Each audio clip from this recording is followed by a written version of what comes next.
আচ্ছা, আপনি আপনার পরিচয় দিয়ে। আমার নাম মোহাম্মদ নূর হোসেন সুজন। আমার বাড়ি হচ্ছে করিমগঞ্জ। আমি 10 নম্বরের ছেলে। আচ্ছা আচ্ছা আমি জাকির হোসেন মুর্শিদের বাগিনা। আচ্ছা আচ্ছা কিছুদিন আগে 11 তারিখ 10 মার্চ 2020 সালে একটা ঘটনা হয়েছিল আমার মামিকে। ওনার ভাই মোহাম্মদ নাসির, মোহাম্মদ দিদার এবং মোহাম্মদ এরশাদ ওরা সবাই অতিথিত বলে হামলা করে আপনার মামিকে। তো আমরা এগুলো কি শুনেছেন নাকি দেখেছেন? আমরা শুনেছি, দেখেছি।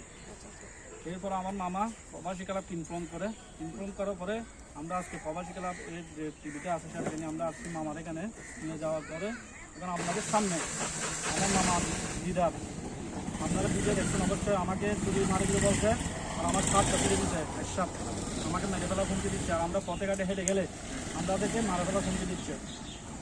আমরা মানে এই রুট দিয়ে চলাফেরা হচ্ছে আমরা এদিকে, মানে আমরা মামা তোকে কেন কথা বলতেছি, ওনাদের মাথা ব্যথা হচ্ছে এটা আছে। আর আমার আব্বা রশিদ মেম্বারকে 10 বছর মেম্বার করছে, আমার আব্বার নামে কেউ ছুটি বের করতে পারে না এখনো পর্যন্ত। ওনারে আমার ওই ইউনিয়নের মেম্বার? হ্যাঁ, আমার আব্বা 10 বছর মেম্বার করছে, সাবেক মেম্বার। আমার আব্বাকে অটো কীভাবে গালাগালাজ করে ওনারা, সে বিষয়ে আমরা কথা বললেই আমাদেরকে উল্টো পারে, আমাকে মেরে ফেলবে, টুকরো করে ফেলবে, আমাকে হুমকি দিচ্ছে।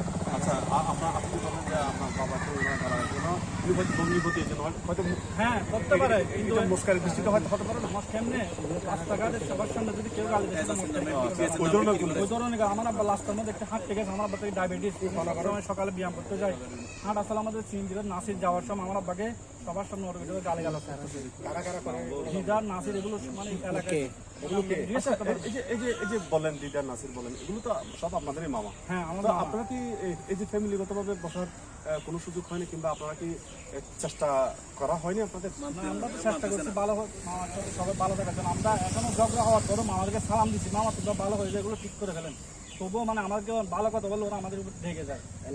তোমরা দালাল, তোমরা কি মুর্শিদের দালাল? আমরা মামা হিসাবে কথা বলতেছি, মানে আমার মামা, ওনার কেউ না দেখার মতন, ওনার ছেলে হয়েছে দেখছেন আপনারা, মাত্র 42 দিন হয়নি। ওই ছেলেকে নিয়ে আজকে পলাতক হিসেবে থাকতে হবে। ওনার বাড়ি থেকে ওনাকে অপহৃত হামলা করতেছে, দিদার এরশাদ ওরা এখানে খাইয়ে ওনাকে পুরো হামলা করতেছে। আর আজকে আমাকে যদি আপনারা না দেখতেন আমার কি অবস্থা আপনারা দেখছেন, আমাকে মেরে ফেলতে আসছে আপনাদের সামনে, আমাকে যে হামলাটা করছে।